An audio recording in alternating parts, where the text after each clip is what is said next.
Welcome back, everybody. This is going to be part 4 of my custom corner.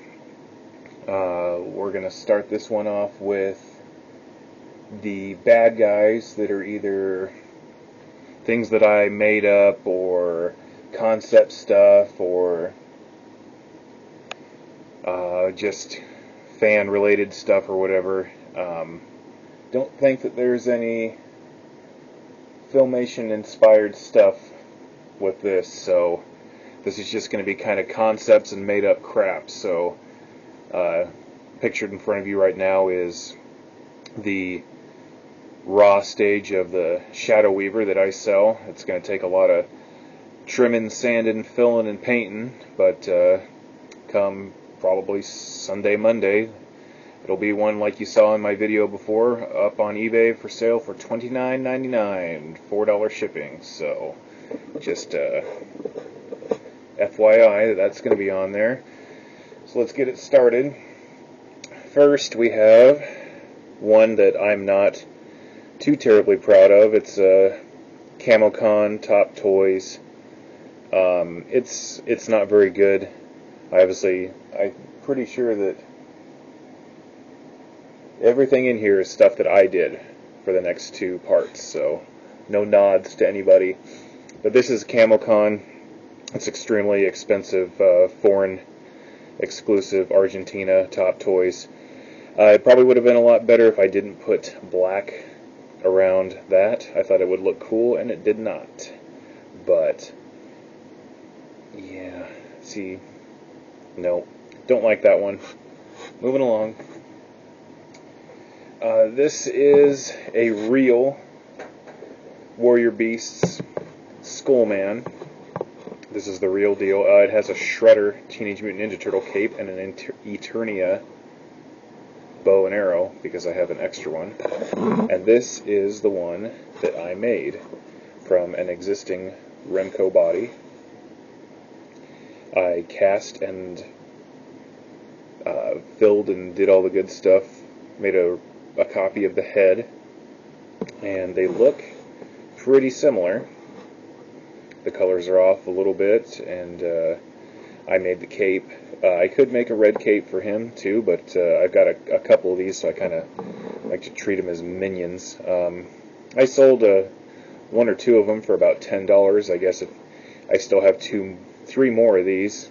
I'd like to keep one, but if anybody's interested, go ahead and post it in the comments and we can work out a deal. I'd probably sell one for $10, $4 shipping, so $14 total. So that's Skullman and his droogies. Next is an Otifice, made from probably a Beastman or Stratos body, and probably a Stinkor or Merman head, obviously, but it's just Otifice from the MYP stuff. In vintage form. Not too horrible. I'm just kind of up in the air about it. It's there. Not great, but it's there. This is a pretty easy one that a lot of people have probably thought about. This is the black armor version of Zodac. And with him, he gets 2 of these companions, droogies, henchmen, that are just evil guy bodies with buzz-off legs and black Zodac armor, and the Skullman head with gray eyes and mouth. So I thought, if we're going to have some like evil cosmic enforcers, then with Zodac, the evil one, and then he's got to have some chaps to hang out with too. So, and there goes camera back there. Here is just a lot of these are just, I just did them just because they're just something to kind of do, and with some of the figures you don't get a lot of resale value on them, so if you got extra stuff, why not? But this is like a cousin to Clawful, or I've got a couple of these too, because I get this weapons pack armor all the time and get my fair share of Clawful, so I kind of have Clawful have some henchmen like his cousins, remember that 2000X one where Clawful has his cousin fighting. It's the Decker episode. Decker. But that side, just black torso and black boots, and then this weapons pack armor turned red, and then I think I kind of painted the reds to match the armor a little bit. I forgot to mention this one when I was doing the Horde one, so we'll do it now. This is the Slime Pit He-Man from the comic book. I just kind of dicked around with this one forever, and I tried different things, and I tried different paints, and by the time it was all said and done, I completely had covered it with hot glue, and it was just too much, so I scraped a lot of it off, and then what was left ended up turning out pretty well.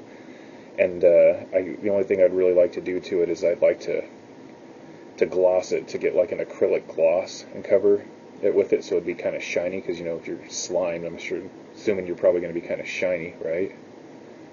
And so it's got some highlights and some red eyes, and that's that. Slimed He-Man. I like that one. This is the cordite crystal from the cartoon. It was a Star Trek piece that came with cork, I believe, and then some weird staff that I just I believe it comes right off. And I usually have that hanging out with this awesome Keldor that I made that I'm super proud of. And again, like I said before, I'm just trying to, what would Mattel do if they made a Keldor? They'd probably throw a new head on there, and they'd use a bunch of existing parts. So I just use pretty much a Skeletor body and the Warlord or whatever Demos head and some He-Man legs. And shut up, fucker. And a Skeletor sword, and then I made this cape, and I have it kind of intertwined with the armor, and then I sculpted some hair back there too, so he's got his long hair. But that's my Keldor, which I feel is pretty sharp. Here is like some relatives. I like to do this relative thing of Webstor. I've got a couple of those that I just had a bunch of extra parts hanging out, so I did these cousins of Webstor. They all look pretty sharp together, but like this one could be like, it kind of looks like a Black Widow is what I was going for, so he could be like Widower or something, and he has the weapons pack gray gun to match his kind of grayish highlights. And then we got the brown recluse looking one, you could just call him Recluse or whatever, who knows, and he's got Clawful armor. And then, as you saw falling out of his hand, he's got a tan Castle Grayskull gun that I probably should do like a black with or something, but it's okay the way it is. It's not bad, so I like this one more. But that's those. Here's another Cronus that I did. I just kind of crammed a He-Man head inside a hollowed-out Trapjaw head and touched it all up and gave him a sword, and doesn't, displays a lot better than it plays. And that's my Cronus, not too shabby. And here's one that I always kind of had always liked the concept of Noob Saibot from Mortal Kombat, so I kind of did this He-Man Noob Saibot looking thing. And it's just a regular buck, just regular He-Man buck. Put some cloth over it, painted that, and some stuff, and he's got some weapons, and there went his arm, and it'll do that. And yeah, display only, and then I think it's a modified Webstor head, but you could call him like Shador or something, keep with that or theme that He-Man Mattel does.